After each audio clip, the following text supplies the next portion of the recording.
গল্প নির্বাই দেবযানী চ্যানেলে আপনাদের সকলকে স্বাগত জানায়।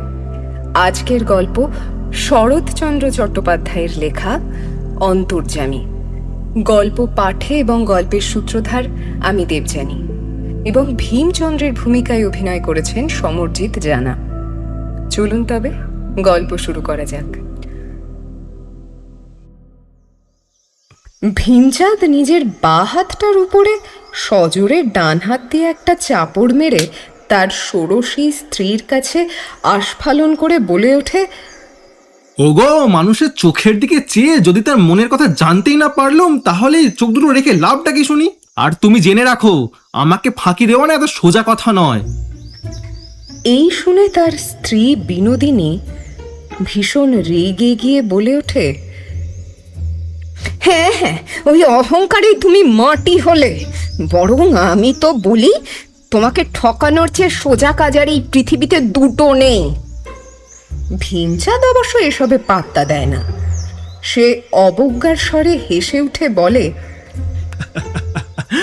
আরে ভুল ভুল, তুমি মস্ত বড় ভুল করছো। আমাকে দেখতে না হয় এরকম বোকার মতো, কিন্তু আসলে আমি তো তা নই। আমি একবার যাকে চেয়ে দেখবো না, তার পেটের কথা পুরো টেনে আনবো। এ তুমি নিশ্চয় জেনে রাখো, বুঝলে? রেখেছি, খুব রেখেছি। এই কথা বলে বিনোদিনী বেশ কিছুক্ষণ চুপচাপ বসে থাকে। তারপর উদাস কণ্ঠে বলে, পারলেই ভালো, আমার আর কি। তুমি স্বামী, তুমি আমায় খাওয়াবে পড়াবে, যা ভালো বুঝবে তাই করবে। কিন্তু শুনে রাখো, আমিও বলে রাখলাম, তোমার নতুন মা তোমাকে যদি ফাঁকি না দেন তো তুমি আমাকে কুকুর বলে ডাকবে। ভীমচাঁদ এক মুহূর্ত তার স্ত্রীর দিকে তাকিয়ে হঠাৎ করে বলে ওঠে, আচ্ছা বেশ, আজই আমি নতুন মায়ের কাছে যাচ্ছি। আর তার মতলবটা ঠিক কি সেটা ফিরে যদি না তোমাকে বলতে পেরেছি, তো আমার নামও ভীমচন্দ্র নয়। এই বলে সে বাড়ি থেকে বেরিয়ে যায়।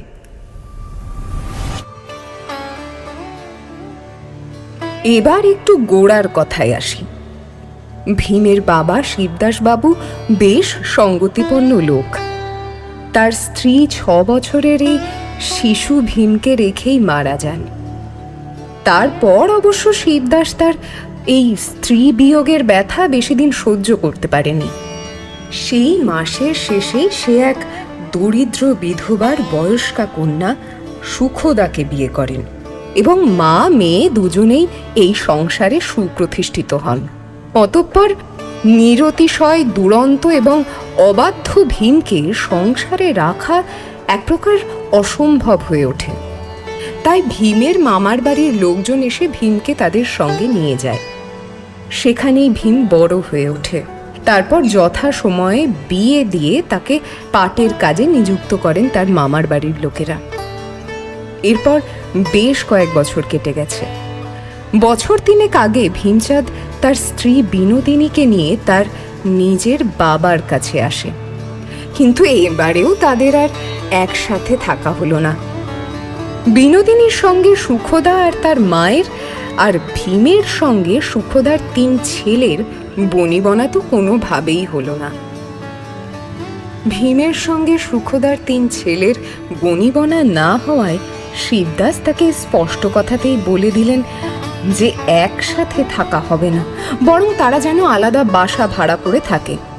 তখনও ভীম খুব বেশি উপার্জন করে না, তাই দুঃখ কষ্টেই তার দিন কাটছিল। এবার ফিরে আসি বর্তমানে। এই মাসখানেক হলো শিবদাস সাংঘাতিক রোগগ্রস্ত হয়ে শয্যাগত হয়েছেন। তার জীবনের আর সেরকম কোনো আশা নেই। ভীম নিজের কাজকর্ম ফেলে দিন রাত তার বাবার সেবায় নিযুক্ত হয়েছে। শুধু সকালে ঘণ্টাখানেকের জন্যে সে নিজের বাসায় ফিরে আসে, এদিকের কাজ কিছুটা গুছিয়ে দিয়েই আবার তার বাবার কাছে ফিরে যায়। এই সময় পাড়ার লোক বলাবলি করতে লাগলো, শিবদাস নাকি ভীমের আড়ালে এক উইল করেছেন, আর সেখানে ভীম জ্যেষ্ঠ পুত্র হওয়া সত্ত্বেও কোনো অংশ নাকি পায়নি। এই দুঃসংবাদ বিনোদিনীর কান অবধি পৌঁছাতে বেশি দিন সময় নিল না। এই কথাটাই আজ সকালে সে তার স্বামীকে জানিয়েছিল, এবং তার উত্তরেই অন্তর্যামী ভীমচন্দ্র হাত চাপড়ে আস্ফালন করে বলল, এমন একটা কাজ তার অসাক্ষাতে ঘটলেও তার বিমাতার মুখের দিকে চেয়েই সে এই ঘটনাটা একবারেই জানতে পারত, কোনোভাবেই তার এটা অজানা থাকতো না। এরপর ভীম দ্রুত পায়ে তার বাবার বাড়ি আসে। এসে এঘর ওঘর ঘুরে সোজা রান্নাঘরে গিয়ে তার মায়ের সামনে দাঁড়ায়। তার বিমাতা তখন তার মৃতপ্রায় স্বামীর জন্য পথ্য প্রস্তুত করছিলেন। ভীম ডেকে বলল, মা শোনো। সুখদা তার ক্লান্ত শ্রান্ত চোখ দুটো তুলে ভীমের দিকে তাকালেন। ভীম তীক্ষ্ণ দৃষ্টিতে সুখদার দিকে তাকিয়ে জিজ্ঞাসা করল, তা বাবা কিছু উইল করেছে নাকি? সুখদা একটা দীর্ঘ নিঃশ্বাস ছেড়ে চি চি করে বলল, আর কি বলি বাবা, তিনি কি করেছেন সে তিনিই জানেন। আমি তো দুঃখ কষ্টেই মরছি। আমার যা হচ্ছে সে ওই ভগবান জানেন। ভীম একটু নরম হয়ে বলল, এই শুনলাম তোমার মতলবই নাকি উইলটা হয়েছে, আর তাতে কোথাও আমার নাম পর্যন্ত উল্লেখ করা নেই। সুখদা চোখে আঁচল দিয়ে অশ্রু বিকৃত কণ্ঠে বলল, হ্যাঁ, লোকে তো বলবে, আমি তো তোমার সৎমা। বলবে না? সৎমার সম্বন্ধে তো সবাই বলবে। তা বেশ, তো যাও না, তোমার বাবা তো এখনো বেঁচে আছেন, তাকেই জিজ্ঞাসা করো না গিয়ে। ভীমের বুকের ভিতর থেকে সমস্ত গ্লানি ধুয়ে মুছে সাফ হয়ে গেল। বিমাতার কান্না এবং কণ্ঠস্বরে আর তার লেশমাত্র সন্দেহ রইল না যে এসব মিথ্যে রটনা। সে তৎক্ষণাৎ অনুতপ্ত হয়ে বলে উঠল, মা আমি আমি কারো কথাই বিশ্বাস করিনি। তুমি বিশ্বাস করো, আমি কারো কথাই বিশ্বাস করিনি। আর আমি কাউকে জিজ্ঞাসা করতে যাব কেন? আর এ সমস্ত মিথ্যে কথা। এই বলে সে বাইরে চলে গেল। তার বাবার ঘরে গিয়ে তার মরণাপন্ন বাবার মুখের দিকে অত্যন্ত শ্রদ্ধা এবং মমতার সঙ্গে চেয়ে রইল। তার নাড়ি দেখল, পায়ে হাত বুলিয়ে দিল, আর একটু গরম দুধ খাইয়ে দিল। এখন সব কাজেই শিবদাসের বুক ফুলে ফুলে ওঠে। বছর তিনেক পূর্বে যেদিন শিবদাসের স্পষ্ট কথায় ভীম তার স্ত্রীকে নিয়েই বাড়ি ছেড়ে আলাদা বাসা ভাড়া করেছিল, সেদিন তার বাবার উপরে অত্যন্ত অভিমান হয়েছিল। সেই অভিমানের জন্যে এখন সে মনে মনে ক্ষমা ভিক্ষা করল এবং মুখ ফিরিয়ে চোখের জল মুছল। কিন্তু এখানেও সে বেশিক্ষণ বসে থাকতে পারল না। তার স্ত্রীকে এই সুসংবাদটা তো দিতে হবে। সুসংবাদটা না দেওয়া পর্যন্ত সে যেন আর কিছুতেই সুস্থির হতে পারছে না। ঘরের বাইরে এসে চটি জুতো পরে ভীম চটপট শব্দে তার বাসার দিকে রওনা হলো। বিনোদিনী তখন রান্না করছিল। ভীম রান্নাঘরের দরজার সামনে দাঁড়িয়ে উচ্চকণ্ঠে বলে উঠল, কই গো, শুনছো? বিনোদিনী চোখ তুলে চাইল, বলল, আবার কি হলো? ভীম একগাল হেসে ফেলে বলল, আরে মিথ্যে, এই সব কথাই মিথ্যে। হ্যাঁ, কি আবার মিথ্যে? আরে তোমার এই উইলের কথা, তোমাকে তো বলছি, এটা কি হতে পারে নাকি?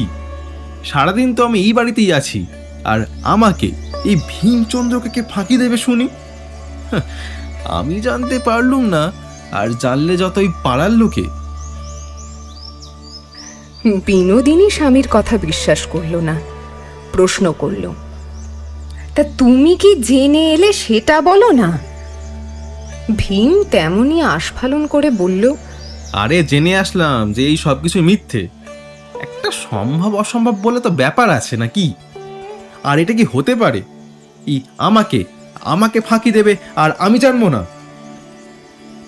বিনোদিনী নিঃশব্দে ভীমের মুখের দিকে চেয়ে রইল। ভীম তখনও বলে চলে, আমি তো ও বাড়িতে গিয়েই বললুম, মা শোনো। আর তিনি যেই মুখ তুলে তাকালেন, আমি তার চোখের দিকে চেয়ে থাকলাম। ওগো, এটা যে একটা ঈশ্বর প্রদত্ত শক্তি আমার। আর সে যে কোনো মানুষই হোক না কেন, আমি তার চোখের দিকে চেয়ে তার মনের কথা পুরো ছাপা অক্ষরের মতো পড়ে ফেলতে পারি। আর তাই মায়ের সব মনের কথা পড়েও ফেললাম।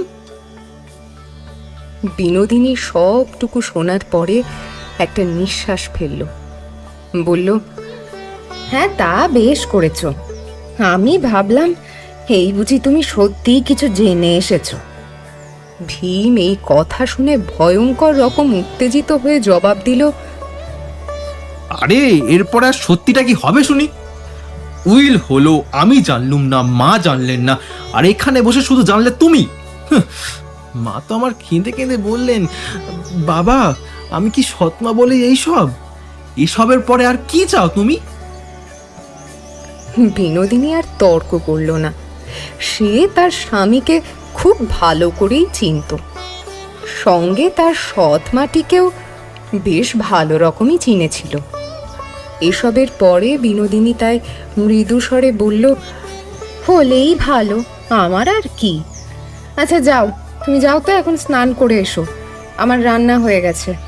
ভীম তার স্ত্রীর ভাব দেখে বুঝল সে এসবের কিছুই বিশ্বাস করেনি, তাই ক্ষুণ্ণ হয়ে বলল, হ্যাঁ তা তো ভালোই, আমার কথা তোমার তোর বিশ্বাসই হয় না।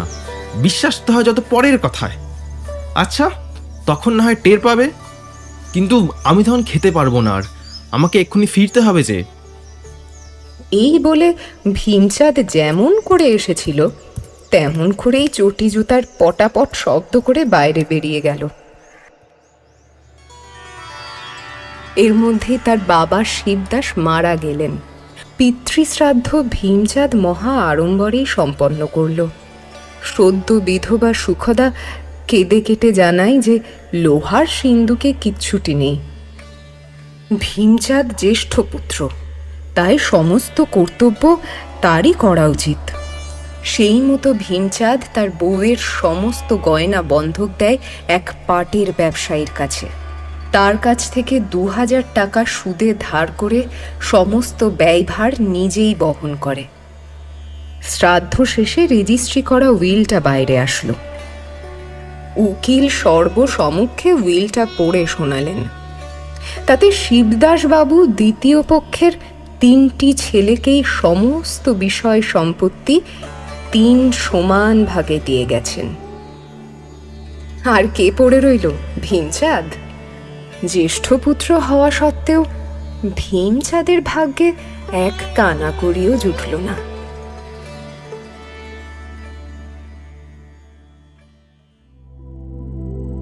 আজকের গল্প তো এখানেই শেষ। গল্পটা কেমন লাগলো সেটা কিন্তু অবশ্যই কমেন্ট সেকশনে জানিয়ে যাবেন। আর ভালো লাগলে লাইক, শেয়ার আর সাবস্ক্রাইব করতে কিন্তু ভুলবেন না। বেল আইকনটা প্রেস করে রাখবেন যাতে সবার আগে গল্প আপনার কাছে পৌঁছায়। দেখা হচ্ছে পরের সপ্তাহে নতুন কোনো গল্পের সঙ্গে। নমস্কার।